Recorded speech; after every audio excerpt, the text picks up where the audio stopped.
Hi, I'm Chris Ryan here with Transform My Golf. Now, the green is just behind me. I'm just short because we're talking in this video about chipping. We're going to separate this video into two segments. The second segment is looking really at what you can do out on the course to make sure that you get that ball close and give yourself a chance of holding the next putt. The first part of this video is really going to be addressing the technique side of things and looking at some of the common mistakes that I see golfers make out on the course, which causes them, poor contact, poor directions, poor trajectories, all those things which can mean that ball doesn't finish as close as we'd like to. So let's start with that. The first thing we need to realize here is this is a very, very different shot to, let's say, a shot from 100, 120 yards. All too often, I will see a golfer, faced with this shot, which is maybe 20 yards to that flag. I've probably got about 15 yards of this sort of apron before I get to the green. So it's a very, very short shot. But I will often see golfers taking a setup which looks, both from the face on and the down the line, a little bit too much like I would see from the fairway, where the feet are quite wide, and I'm stood, as far from this golf ball as I would be normally. We have to take a very different starting position with a chip shot for a number of reasons. So let's go through those little checkpoints. The first thing I would do, if I was to adopt my normal starting position, I've got a pitching wedge here. So this is where I would set up for a full pitching wedge shot from back maybe 130 yards away. The first thing I would like to do is I would like to raise the handle up. What that's going to mean is for me to now place my hands on that, I have to stand much, much closer to the golf ball. There's our first change. The second change would be to bring our feet much, much closer together. I like to look at, for a chip shot, having the heels only just wider than the width of the club head.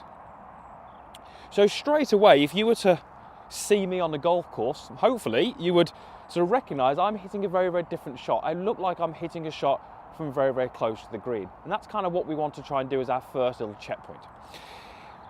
Once I've got myself a little closer and I've got my heels much closer, notice how if I drew a straight line, I should be able to match the buttons on my shirt, the grip on the golf club, and the golf ball. They are all in a line. I've not got the ball out in front of that. I've not got the grip out in front of that. I've not got my upper body back. I'm trying to find a nice relationship between the ball, the grip, and my chest. You will also notice that I'm holding the full length of the golf club. This would be my preference. Some people like to go down the handle. If that is you, absolutely fine. I would just rather you go with what's comfortable to you on that grip. Now, why do we want to make these changes? Well, very simply, if I stand further away from my golf ball, the club tends to work a little bit more to the inside, back to the ball, and then back to the inside. And along with that, we get a little bit more club face rotation. Those two things make strike more difficult and they make direction more difficult. And we really want to guarantee those two things. So by standing closer, what that means is that the arc of my swing is going to be a little bit more straight back and straight through, and the club face is going to rotate less. So standing closer enables me to control direction. It's not fantastic for distance, which is why we wouldn't do that from back in the fairway. But as we said, we've only got 20 yards here. I'm able to make those adjustments and try and control the direction a little bit more. Appreciate that I'm going to sacrifice the power in this swing, but I don't need the power over this short distance.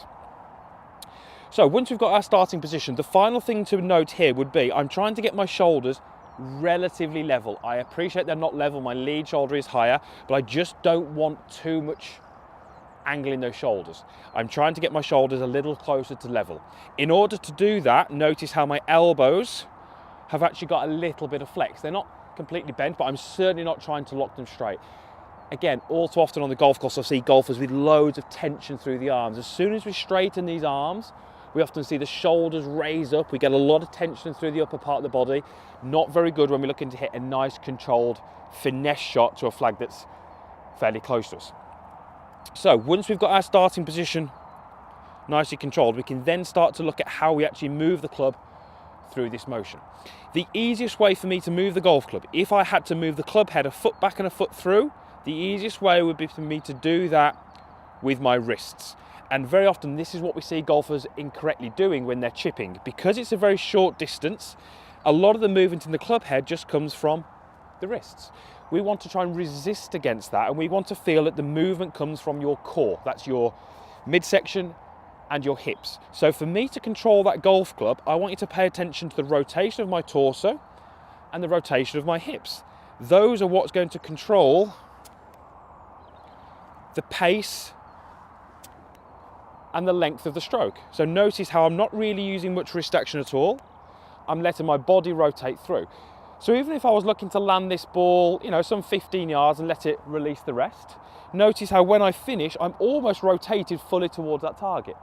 That enables me to keep what we call the arm structure, and we call it to relocate that arm structure to this position. If the body doesn't work, we're going to find that it's very difficult to maintain those shapes, if you like, that we set at address. One little tip that you can use in practice, which is fantastic, it's going to give you an indication if your setup is correct, is we should be what I call bruising the ground.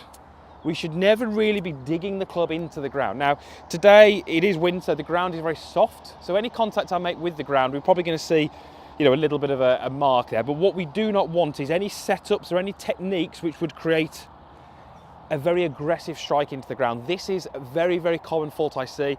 Golfers trying to hit down on the ball makes it very difficult to consistently strike it and get that ball close. So we've got a few setup ideas. We've got a few ideas around technique that you can use. So let's go ahead and see if we can hit a chip to this flag that's on the green.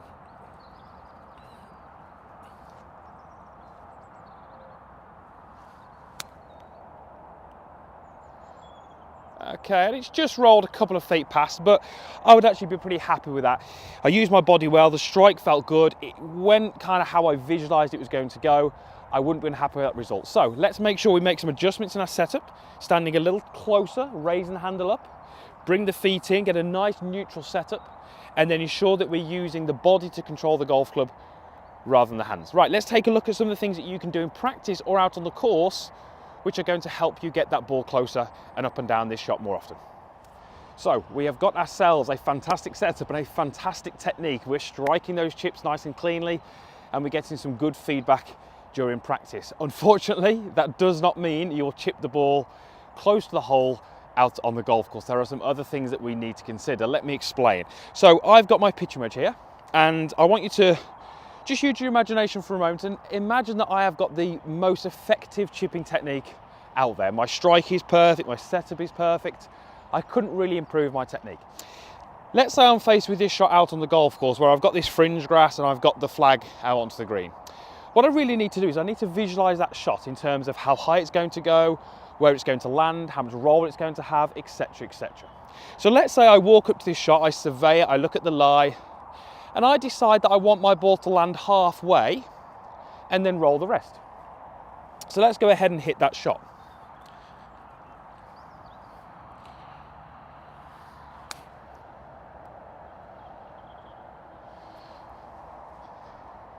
I've missed the green. I'm still short of the green. I've probably got 25 feet left. However, my technique was perfect. I set up the ball really nicely. I controlled the club with my body correctly. The flight was nice. I landed it where I wanted to. It was nowhere near the hole because my plan was incorrect. I intended to land that ball halfway, which was completely incorrect. I needed to land that ball much further. So it doesn't really matter how good my technique is if unfortunately I can't plan the shot out beforehand. And that's why this is a little different to what you might do in the fairway. If you stand in the fairway with a 7-iron, you're almost just looking at the flag, and if you hit a good shot, make a good swing, you're probably going to get a decent result. Unfortunately, short game is slightly different. We have to plan the shot a little bit differently. You will notice that I have got a little red spot here. I use these in my coaching all the time. It's a great way for you to practice and start to think about what you should be doing in practice. What I would like you to do when you are out chipping on the course or when you are chipping in practice is take a golf club that you think you're going to chip with. I've got my wedge here. And think about where that ball actually needs to land in order to finish by the hole. So I'm going to go and do that now. Where do I want the ball to land in order to finish by the hole? Now I think it needs to be pretty close actually to where my ball finished. So let's say about there. I'm just going to bring that ball back. So that land point is going to be very much dependent on the golf club that I've got. I've got a pitching wedge here. I could chip with a 9-iron, an 8-iron, a 7-iron. That's going to give me a lower flight. It's going to give me more roll when it lands, so that spot would need to be much closer to me, so my landing zone is very much depending on the club that I'm choosing. But what I've now got to do is I've now got to see if I can hit my ball onto that spot. But more importantly, after the shot, it's going to give me some fantastic feedback. Let's go ahead and see.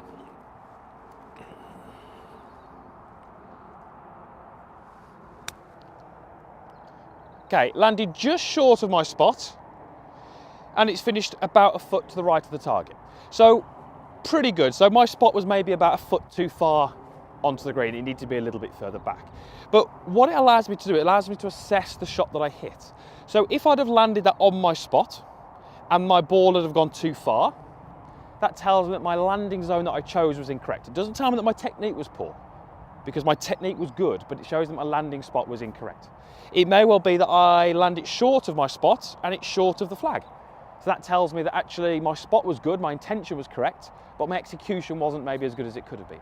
It may well be that my distance is correct, my landing zone is correct, but I missed it to the right. It tells me my accuracy was incorrect. So think about this, for you to chip that ball close, there's a couple of things that need to happen.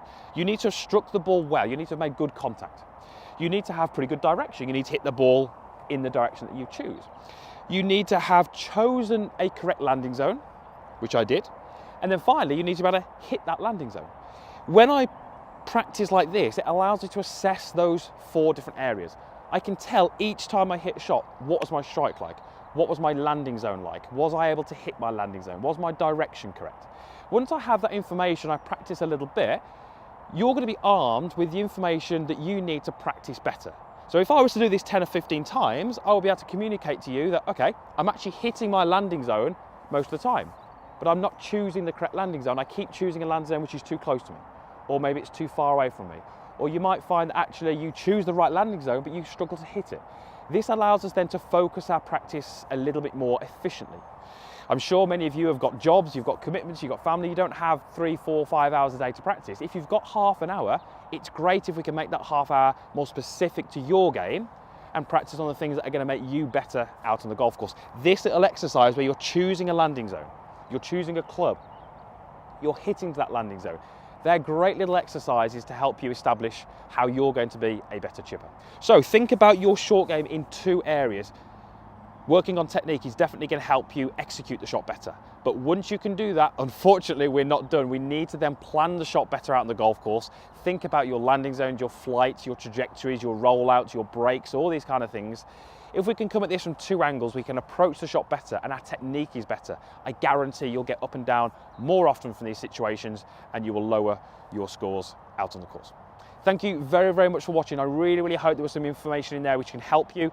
Please leave me a feedback comment below and also give me a like on this video. That's going to be absolutely fantastic. I really, really hope this helps and I hope you play some better golf, and especially from around the short game.